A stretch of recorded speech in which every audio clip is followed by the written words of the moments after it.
In the town of Hyde, Greater Manchester, Dr. Harold Shipman was, for decades, one of the most trusted figures in the community. A general practitioner, a family doctor, a man patients relied upon in their most vulnerable moments. But behind that trust lay one of the most prolific series of murders in modern British history.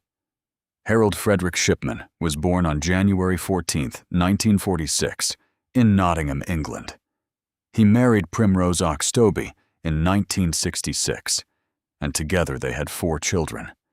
He trained in medicine and built a career as a general practitioner.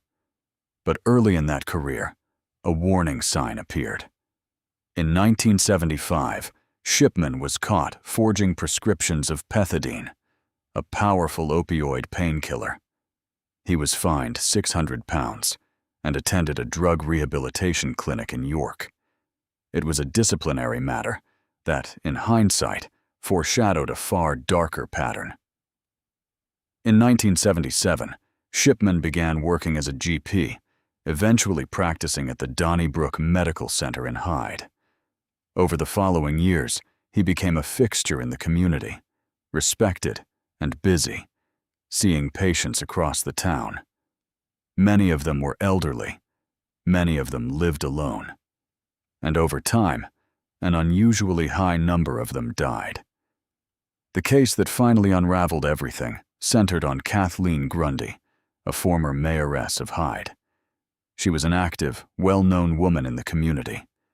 On June 24, 1998, she was found dead in her home. Her doctor, Harold Shipman, had visited her that same day. At first, her death might have passed as the natural end of an elderly life, but what followed did not fit any natural explanation. A will surfaced. It purported to be the last will and testament of Kathleen Grundy, and its contents were extraordinary. It excluded her family entirely and left her estate, some £386,000, to Harold Shipman himself. Grundy's daughter, Angela Woodruff, was a solicitor. She knew her mother's affairs, and she was certain the document was not genuine. The will, she believed, was forged. Her suspicions set the investigation in motion. Kathleen Grundy's body was exhumed, and toxicology examination revealed the presence of a lethal quantity of morphine. Investigators now had a physical cause of death that pointed directly away from natural causes. On September 7, 1998, Harold Shipman was arrested for the murder of Kathleen Grundy. But detectives quickly understood that Grundy might not be an isolated case. They began examining the deaths of other patients who had died under Shipman's care. What they found was a chilling consistency.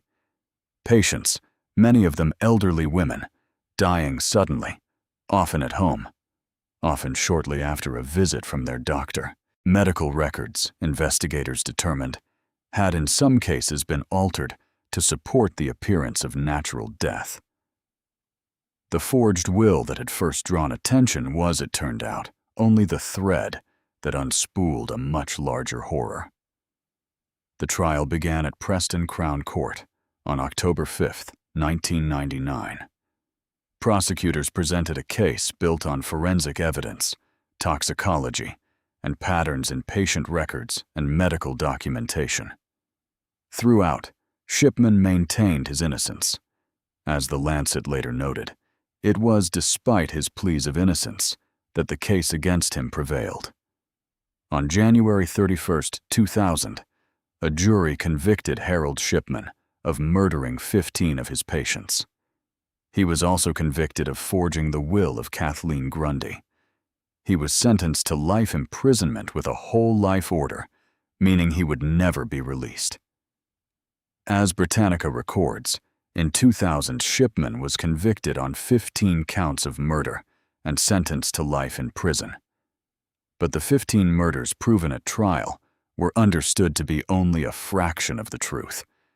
The scale of what Shipman had done demanded a fuller reckoning, and so a public inquiry was established. The Shipman Inquiry, chaired by Dame Janet Smith DBE, undertook the painstaking work of reviewing deaths across Shipman's decades in practice. Its conclusions were staggering.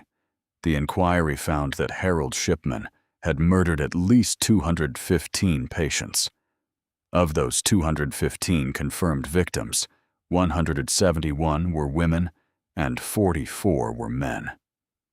The killings, the inquiry concluded, had occurred over a span reaching from 1975 all the way to 1998.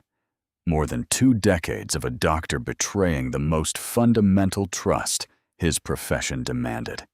The method was, in its own way, part of why the killings went undetected for so long. A doctor's authority over life and death, over the signing of death certificates, over prescriptions and medications, gave Shipman a position of near total control. Elderly patients dying was, tragically, expected. The very ordinariness of death among his patients provided cover, until the forged will made the extraordinary undeniable. Harold Shipman never confessed. He never explained. On January 13, 2004, one day before his 58th birthday, he died by suicide, hanging himself in his cell at HM Prison, Wakefield. He died a convicted killer, his conviction never overturned. NBC News reported his death as that of a convicted killer, with his conviction still standing. Because he never spoke, the families of his victims were denied the answers they most wanted. Why, and how many more? The aftermath of the Shipman case reshaped British medicine. The sheer number of victims, and the years over which the killings went unnoticed, exposed serious gaps in how deaths were certified, how prescriptions were monitored, and how the medical profession was regulated. The Shipman Inquiry's findings led to significant reforms in the systems governing death certification and the oversight of general practitioners. The case became a permanent reference point in discussions of patient safety and professional accountability. What makes the Shipman case so difficult to absorb is the very nature of the betrayal. This was not a stranger in the dark. This was a family doctor, welcomed into homes, invited to the bedsides of the vulnerable, entrusted with life itself. The people of Hyde had believed in him. His patients had believed in him. And it was precisely that belief he exploited. The lasting lesson of the Harold Shipman case is not only about one man. It is about the systems that failed to catch him for more than 20 years, and the reforms built afterward so that trust in a doctor could never again so easily conceal such harm.